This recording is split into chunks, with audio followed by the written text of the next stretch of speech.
So when we think about diversity in different ways, right? If we think about gender and sexual orientation and religious diversity and body size diversity and the way we think, families and the families that we come from and our economic diversity and even the way we learn, right? So I learn much differently than my colleagues do, and so that is a form of diversity. So it affects everything that we do. There is nothing that we do where diversity does not play a role. But I'm a firm believer that we need to talk about these things to bring awareness to people. And then so now when I am confronted with my prejudice or my bias, because we're going to have them, right? I'm going to see someone who's different from me and I'm going to have biased thoughts.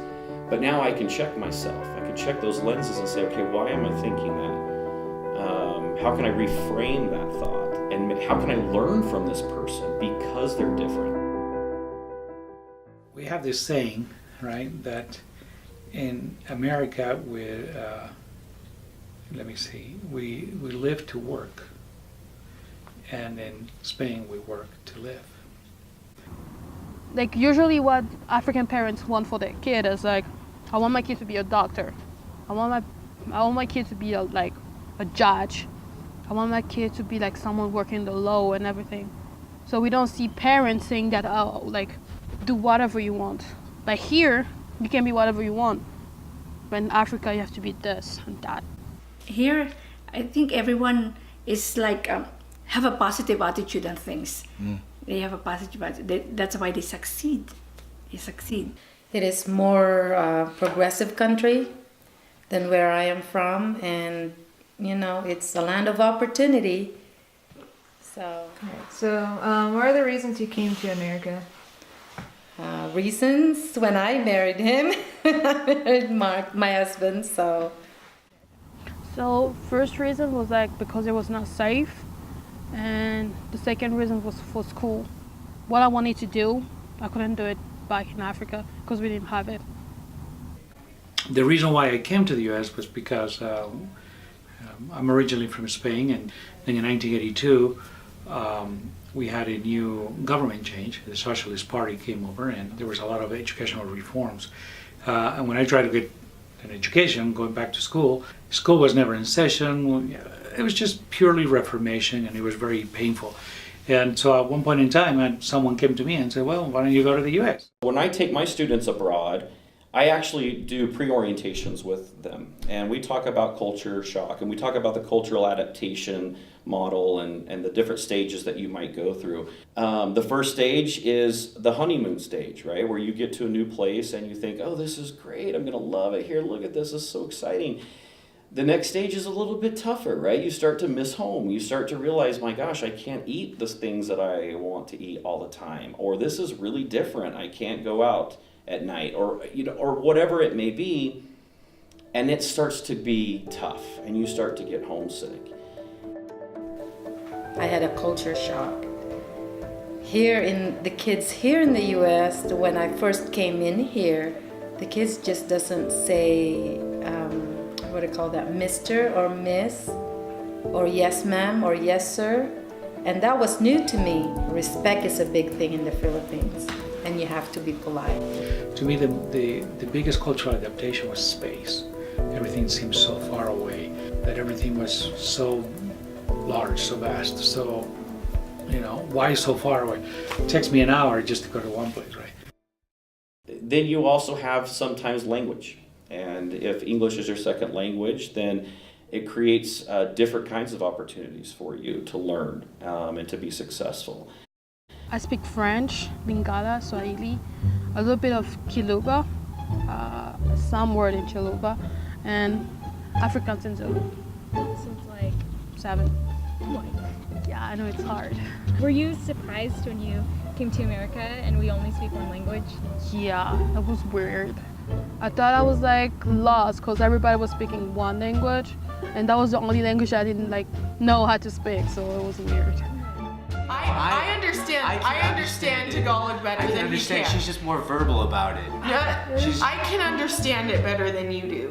David used to speak it. Yeah, I used to speak. Like in Pampanga. No. We love to cook.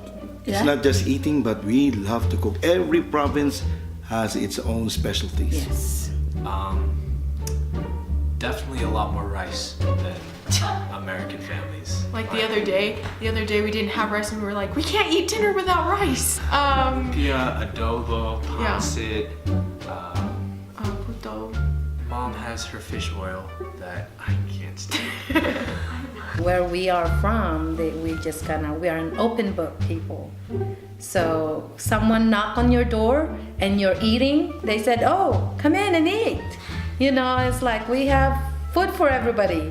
If not, well, we share it anyway. Food and laughter and singing, that is what we do. Like when I came here, like there was things that I didn't know from my country. Like what we have is like, okay, I see people from like who look like me. We have the same thing. I don't see anything new, but when I came here, I see new stuff. I see other people. I'm like, okay. I think it's been a really good experience being raised here. Like there's a lot of opportunities here in the US that I feel like sometimes we take for granted. And it's like, it's nice living here, and it's, you have a lot of resources that you can use. For me, the power to start a good life is what attracts the Filipinos to the United States, you know, because Filipinos are very industrious, they're very adaptable. So when they have an environment like what you have here in the United States, where you encourage everybody to just try, invent, innovate, create, you know, Filipinos would really love to face a challenge and rise to it. We have grown for the best, right?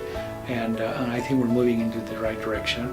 And I think everyone has an opinion, has a voice, and that has to be respected. And it really doesn't matter what color your skin or the way you think or the accent that you have or where you're coming from, right? It really doesn't matter. It's irrelevant. So we're looking at human beings. That's what we care about. It's something that we need to talk more about, and I think more people need to understand that it's okay to talk about cultural difference. It's okay to talk about race and gender. It's hard to do because a lot of us don't know how, but that diversity is very important. There's a lot of people that come at this with a colorblind approach, where they say things like, I don't recognize color, I just see people for people. There's a lot of problems with that, right? First of all, yes, you do notice difference, right? I'm never going to walk into a room full of women and say, oh, I didn't notice that there's any gender here. I'm just going to look at you all the same, right? Or whatever. We do notice difference. And the second part of that is, that's okay. It's okay, right? We need to notice difference. And we need to get to a point where we're okay with difference.